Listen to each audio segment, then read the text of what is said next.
एक बुद्धिमान राजा था। उसका काफी बड़ा साम्राज्य था। उसके राज्य में प्रजा हर तरह से खुशहाल थी। राजा को अपने उत्तराधिकारी की तलाश थी। उसके 3 बेटे थे।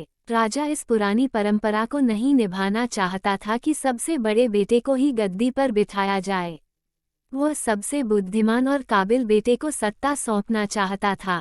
इसलिए राजा ने उत्तराधिकारी के लिए तीनों की परीक्षा लेने का फैसला किया। राजा ने तीनों बेटों को अलग अलग दिशाओं में भेजा।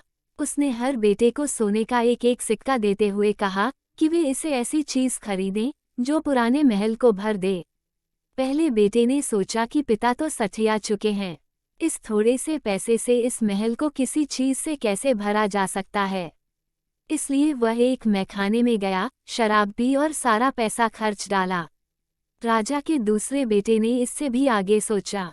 वह इस नतीजे पर पहुंचा कि शहर में सबसे सस्ता तो कूड़ा कचरा ही है।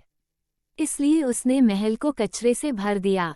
तीसरे बेटे ने 2 दिन तक इस पर चिंतन मनन किया कि महल को सिर्फ एक सिक्के से कैसे भरा जा सकता है। वह वाकई कुछ ऐसा करना चाहता था जिससे पिता की उम्मीद पूरी होती हो। उसने मोमबत्तियां और लोबान की बत्तियां खरीदी और फिर पूरे महल को रोशनी और सुगंध से भर दिया। इस तीसरे बेटे की बुद्धिमानी से खुश होकर राजा ने उसे अपना उत्तराधिकारी बनाया।